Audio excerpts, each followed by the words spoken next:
భీష్ముడు పడిపోయాడు. కాని యుద్ధం ఆగలేదు. బాణాల మంచంపై పడుకున్నాడు మహావీరుడు. భీష్ముడు అజేయుడిగా నిలిచినవాడు. ఇప్పుడు కాలాన్ని ఎదురుచూస్తున్నాడు. కాని కురుక్షేత్రం ఇంకా రక్తంతో నిండింది. శంఖాలు ఇంకా గర్జిస్తున్నాయి. యుద్ధం ఇంకా ముగియలేదు. భీష్ముడి పతనం తర్వాత కౌరవ శిబిరంలో నిశ్శబ్దం. దుర్యోధనుడు తన మనసులో ఒకే ప్రశ్న: ఇప్పుడెవరు సేనాధిపతి? అతని చూపు ఒక మహాగురువు మీద పడింది. ద్రోణాచార్యుడు, అర్జునుడి గురువు, పాండవులకు విద్యాబోధకుడు. కాని ఇప్పుడు కౌరవసేనకు నాయకుడు. దుర్యోధనుడు నమస్కరించి అన్నాడు: ఆచార్యా, ఇప్పుడు మీరే మా ఆశ.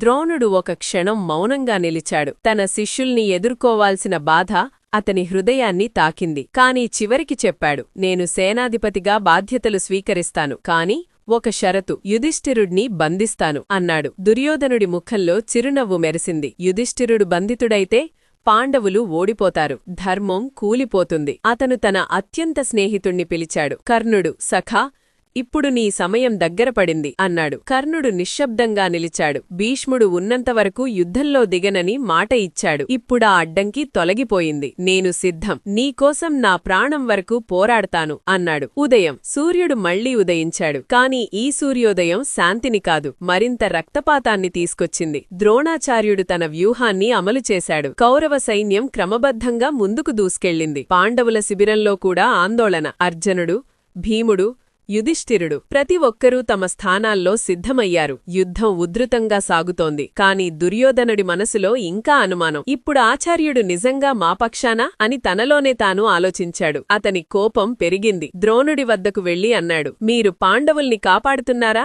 అన్నాడు. ఆ మాటలు గురువుకు గాయమయ్యాయి. ద్రోణుడు గంభీరంగా సమాధానమిచ్చాడు: నేడు నా శక్తి మొత్తం చూపిస్తాను అన్నాడు. భీముడు గర్జించాడు. అర్జునుడు బాణాల వర్షం కురిపించాడు. యుద్ధభూమి మళ్లీ రక్తంతో తడిసింది. కాని ఒక విషయం స్పష్టమైంది: కౌరవ సైన్యం ఇప్పుడు వ్యూహంతో పోరాడుతోంది. సూర్యాస్తమయం, రక్తపు వాసనతో నిండిన గాలి, చెదరిపోయిన రథాలు, పడి ఉన్న వీరులు. 8వ రోజు ముగిసింది. కాని ప్రశ్నలు ఇంకా మిగిలి ఉన్నాయి. ద్రోణుడు నిజంగా యుధిష్ఠిరుణ్ణి బంధించగలడా? కర్ణుడు ఎప్పుడు పూర్తిస్థాయిలో రంగంలోకి దిగుతాడు? ఈ యుద్ధం ఇంకా ఎన్ని ప్రాణాలు తీసుకుంటుంది? భీష్ముడు పడిపోయాడు. కాని యుద్ధం ఇప్పుడు మరింత భయంకరంగా మారబోతోంది.